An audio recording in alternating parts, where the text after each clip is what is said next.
বিসমিল্লাহির রহমানির রহিম। সকল প্রশংসা আল্লাহর, সকল ক্ষমতার মালিক আল্লাহ মহান। আসসালামু আলাইকুম আমার প্রাণ প্রিয় সকল ফেসবুক, ইউটিউব, আমার সকল আপনজন কেমন আছেন? আমি আপনাদের সামান্য একজন কান্তা আপা।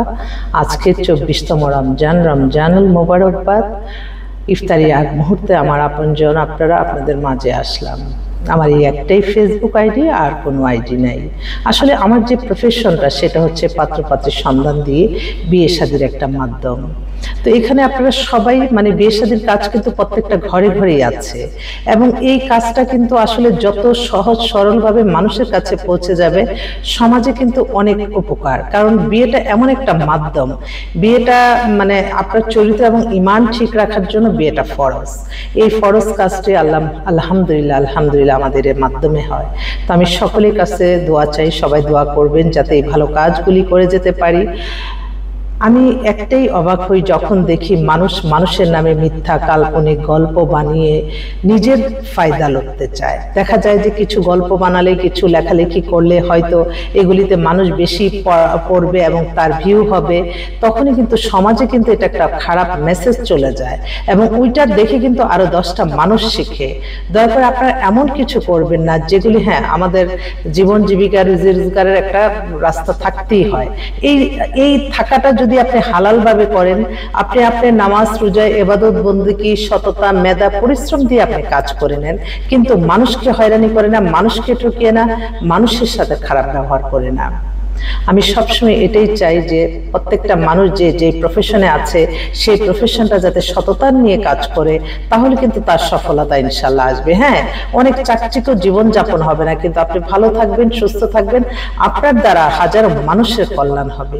বিশেষ করে যারা গরিব অসহায় মানুষ আছে তাদের পাশে দাঁড়াতে হবে, যারা বিত্তবান আছে। এই যে রমজান, আমি সবসময় চিন্তা করি কি যে আল্লাহ, আমি নিজে সবাইকে নিয়ে ভালো থেকে আমি কখনো যে ব্যাংক ব্যালেন্স করবো এটা কখনোই চিন্তা করি না।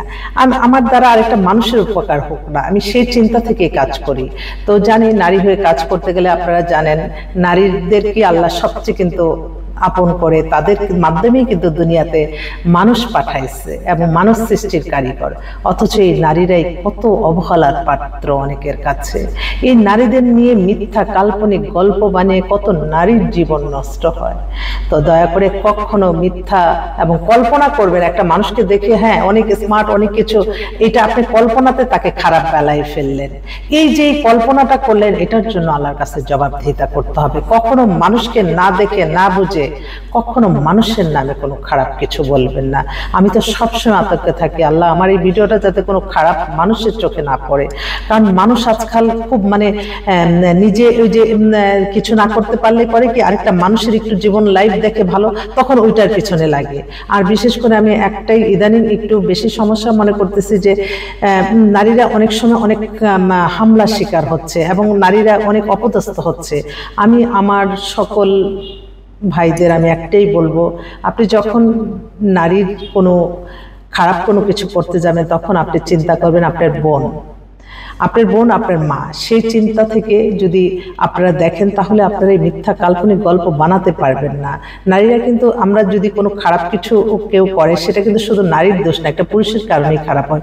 সেই পুরুষের ছবিটা কিন্তু আমরা কখনোই দেখি না বেশি ভাইরাল হতে। একটা নারীকেই মানুষ হয়রানি করে, নারীকে নিয়ে বিশ্রী যত ধরনের বিশ্রী কথা আছে সেই কথাগুলি বলে। আমি একজন নারী, আমি নারী হয়ে আমি সবচেয়ে কষ্ট পাই যখন আরেকটা নারী দ্বারা কোনো নারী অপদস্থ হয়। এটা আমি সবচেয়ে কষ্ট পাই। আমার এই প্রফেশনটা, আমরা যেহেতু আমাদের একটা প্রফেশন, এটার মাধ্যমে আমরা পাত্রপাত্রী ব্যবস্থা করে তাদেরকে বিয়ের ব্যবস্থা করি। তো আমাদের কাছে অসংখ্য পাত্র এবং পাত্রী আছে। বিশেষ করে আমাদের যে ডিভোর্স বিধবা অনেক বোনরা আছে, তাদের প্রত্যেকটা নারীরই কোনো না কোনো গল্প থাকে।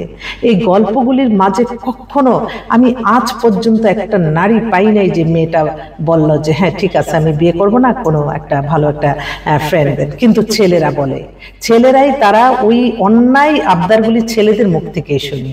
আমি যেহেতু এই প্রফেশনে আছি, আমি নারীদের নিয়ে কাজ করি। আমার জানা মতে আমি আজকে 35 বছর ধরে কাজ করি, কোনো নারী কখনো কোনো খারাপ কোনো প্রস্তাব দেয় নাই এবং তারা কখনো কোনো খারাপ পথে যায় নাই। কিন্তু একটা মানুষ যখন দেখে একটা নারী অনেক স্মার্ট, তখন মানুষ কি মুখরোচকের জন্য বিভিন্ন গল্প বানিয়ে ফেলে। এটা আমি বাস্তবতা থেকে আমি বলছি। তো আলহামদুলিল্লাহ, গতকাল মহান স্বাধীনতা সম্মাননা অ্যাওয়ার্ড 2025 আমাকে দিল। আলহামদুলিল্লাহ, আমার অসংখ্য ফেসবুকের যারা আছে, ইউটিউব চ্যানেল আছে, সবার প্রতি উৎসর্গ করলাম। আর আমি একটাই কথা বলবো যে আমি সবসময় চেষ্টা করি মানুষের কল্যাণে কাজ করতে, যাতে আমি কাজগুলি সুন্দরভাবে করতে পারি। সকলের সাহায্য সহযোগিতা কামনা করছি। আমাদের কিন্তু আপনারা কল্পনা করে পারবেন না যে আল্লাহর রহমত বরকত, ইনশাল্লাহ একটা ফোন নাম্বার দিচ্ছি, বিয়ে হয়ে যাচ্ছে। যেখানে হাদিসে লেখা আছে একটা বিয়ে দিলে হজের সমান সওয়াব।